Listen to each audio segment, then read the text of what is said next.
Hi friends, నేను మీ చిన్ని. ఈరోజు మనం చాలా టేస్టీగా ఉంటే అది కూడా శనగలతో అయితే ఒక రెసిపీ అయితే తయారు చేసుకోబోతున్నాం అనమాట. చాలా సింపుల్గా, చాలా ఈజీగా చేసుకోవచ్చు. అది కూడా దీంట్లో ఉన్న ప్రోటీన్స్ అనేది తెలిస్తే మాత్రం మీరు అస్సలు వదలరు. శనగలే కదా అని పక్కన పెట్టేస్తూ ఉంటారు. దీంట్లో చాలా ప్రోటీన్స్ అయితే ఉంటాయన్నమాట. ఇప్పుడు ఇవి ఎలా తయారు చేసుకోవాలి ఏంటనేది చూసిద్దాం. 1 కప్పు శనగల్ని మనం 4 గంటలైతే నానబెట్టుకున్నాము. ఇలా మనం ఒకటి పట్టుకొని చూడండి. ఇలా మనం నలిపితే అది ఇలా వచ్చేస్తుంది అనమాట. అలా వచ్చిందంటే మనకి మంచిగా నానినట్టు అనమాట. ఇప్పుడు వీటిని నీట్గా క్లీన్గా కడిగేసుకున్న తర్వాత ఇలా కుక్కర్లో వేసేద్దాం. 1 కప్పు శనగలకి 2 కప్పులు వాటర్ అయితే పోసుకొని కుక్కర్ మూత పెట్టుకొని ఒక 3 విజిల్స్ అయితే రావాలన్నమాట. అది కూడా గ్యాస్ అనేది హై ఫ్లేమ్లోనే ఉండాలి. అప్పుడే మనకి ఇవి మంచిగా ఉడుకుతాయి అన్నమాట. 3 విజిల్స్ తర్వాత ఇవి ఉడికాయా లేదా అనేది చూడాలంటే ఒకసారి పట్టుకొని చూస్తే తెలుస్తాయి అన్నమాట. ఇప్పుడైతే మనకైతే పర్ఫెక్ట్గా ఉడికాయి.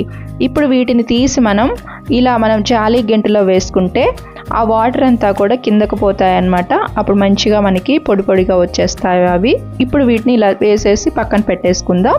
ఇప్పుడు పాన్ పెట్టుకొని దీంట్లోకి ఆయిల్ వేసుకుందాం. ఒక 3 స్పూన్స్ అలాగా వేసుకుందాం. గ్యాస్ అనేది సిమ్లోనే ఉండాలన్నమాట. ఆయిల్ అనేది కొంచెం వేడెక్కిన తర్వాత ఇప్పుడు దీంట్లోకి తాలింపు గింజలు వేసేసుకుందాం. ఆవాలు, కొంచెం రెడ్ చిల్లీ, అలానే కొంచెం జీలకర్ర వేసుకున్నాం అన్నమాట. కొంచెం వీటిని వేగిన తర్వాత ఇప్పుడు దీంట్లోకి కొంచెం కరివేపాకు అయితే వేసుకుంటున్నాం. కరివేపాకు అయితే మనకి స్టోర్ చేసుకున్నాం కాబట్టి ఇలా ఉంది. మీరు ఫ్రెష్గా ఉంటే అలా వేసేసుకోండి. ఇప్పుడు దీంట్లోకి కొంచెం ఇంగువ వేసుకుందాం, ఒక చిటికెడు అనమాట. అలా వేసేసుకొని దీన్ని కూడా కొంచెం అలాగా వేగిన తర్వాత వెల్లుల్లిని కూడా కచ్చా పచ్చాగా దంచుకొని ఒక 4-5 రెబ్బలు అయితే వేసేసుకుందాం. ఈ శనగల్లో ప్రోటీన్ కూడా చాలానే ఉంటుంది అనమాట. నాన్ వెజ్ ఎవరైతే తినరో వాళ్ళకి ఈ శనగలు అనేది 1 కప్పు తీసుకుంటే నాన్ వెజ్ తింటే ప్రోటీన్ ఎలా వస్తుందో అలాంటి ప్రోటీన్ మనకి దీంట్లో వస్తుంది అనమాట. ఒక ఆనియన్ కూడా తీసుకొని ఇలా కట్ చేసి వేసేసుకోవాలి. ఇది లైట్గా కలర్ వచ్చిన తర్వాత ఇప్పుడు దీంట్లో శనగలు వేసేసుకోవాలి. ఈ శనగలు వేసేసిన తర్వాత మొత్తం కూడా కలిసేంత వరకు ఒక 1 మినిట్ అయితే ఇలాగా కలుపుకోవాలి. దీంట్లోకి 1 టేబుల్ స్పూన్ ఉప్పు అయితే వేస్తున్నాము. 1/2 టేబుల్ స్పూన్ జీలకర్ర, 1/2 టేబుల్ స్పూన్ ధనియాల పౌడర్ ఇలా వేసేసుకొని దీన్ని మొత్తాన్ని కూడా 30 సెకండ్స్ అలాగా కలుపుకున్న తర్వాత 1 టేబుల్ స్పూన్ కారం అయితే వేస్తున్నాము. ఈ కారం వేసుకున్న తర్వాత కూడా 2 మినిట్స్ అయితే ఇది కలిసేంత వరకు ఇలానే కలుపుకోవాలి.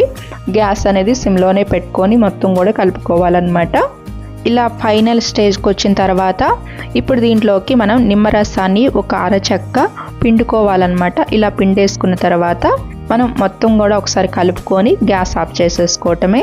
అంతే, చాలా సింపుల్గా మనకైతే అది కూడా చాలా హెల్తీ అయిన స్నాక్ అయితే రెడీ అయిపోయింది శనగలతో.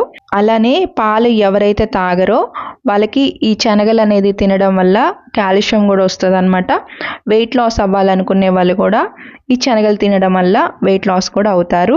చూస్తుంటేనే నోరు ఊరిపోతుంది కదా. వెంటనే మీరు కూడా తయారు చేసేసుకొని ఇలా మీరైతే తినేసేయండి. ఇలాంటి లేటెస్ట్ హెల్తీ ఫుడ్స్ కోసం మన ఛానల్ని ఫాలో అవుతుండండి. మన ఛానల్ని సబ్స్క్రైబ్ చేసుకొని మీ ఫ్రెండ్స్ కూడా ఈ వీడియో షేర్ చేయండి. Thank you so much. Bye friends.